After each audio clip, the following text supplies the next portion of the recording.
Bro, Donnie, Donnie, know that's bullshit.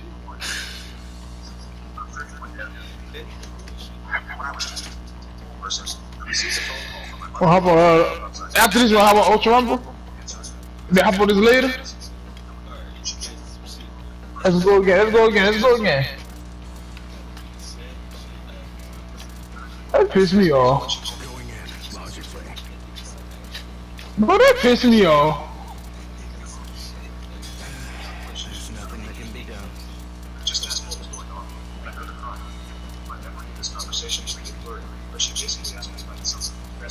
This configuration.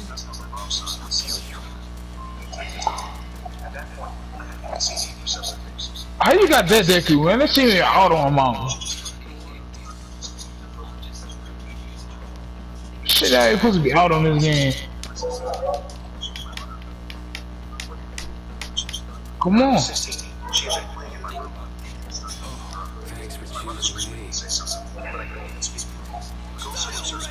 I remember thinking that it must be some bad joke. The last thing I remember saying was that it's not true and it was lying. Then my mom such detailed descriptions where and how. Then she kept asking something like, did you do this? Did you do this? And I just screamed back at her and I reached out. All I did with my mom would be listen. And both my mom and dad says that they don't want anything to do with it. Never got something again. She don't want to say something. Pretty much saying that I'm stuck. I know what you do. The book is dead. To this day, I still don't know why I did it.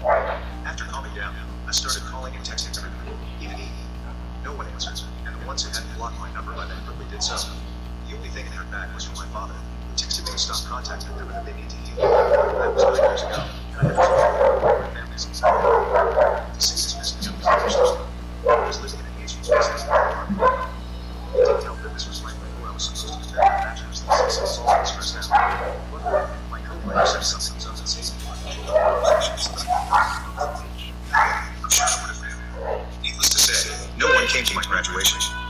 Then started the worst period of my life. I spent the first year expecting the cops to knock on my door and arrest me for what I had been accused of doing. I didn't land any jobs. I just lived off my state money.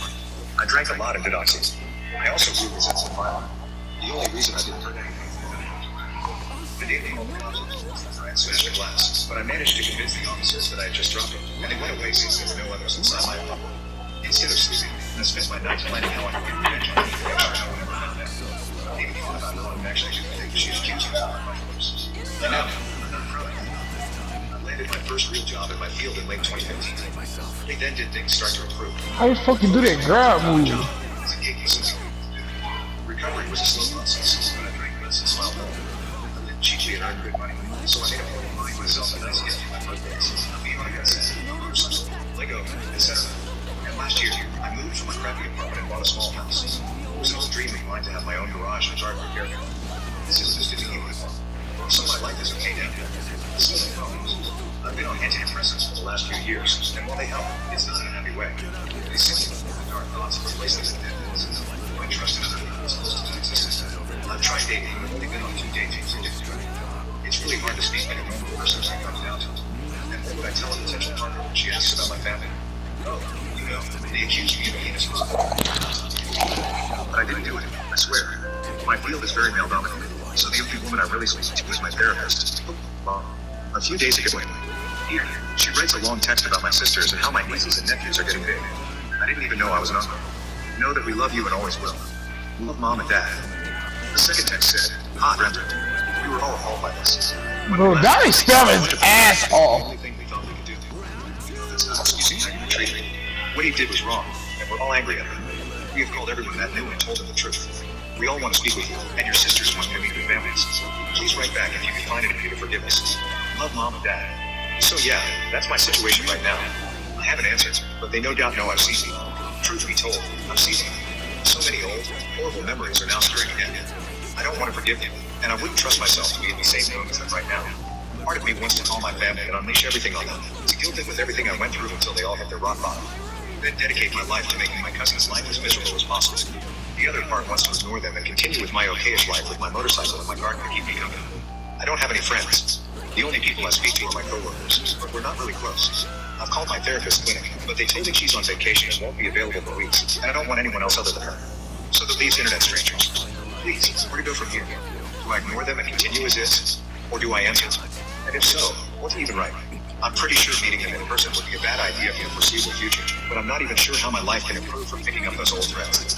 As embarrassing as it may sound, I'm about the day when they apologized for throwing themselves to the ground and kissing my feet. Everything seems so anticlimactic now. Damn. It's been a while since my last post, and I can't count the people asking me for an update. So I thought I'd post one, even though there's not much to say. First, I'd like to get a few things out of the way. Many people told me I should pursue legal action. I didn't mention this in my first post, but I decided against the law. What? Not the cheated. And if somehow I end up losing, all over legal costs. A lot of Man, go to Ocho Humble. make updates on TikTok and YouTube. So if you saw, I'm planning on My sister is in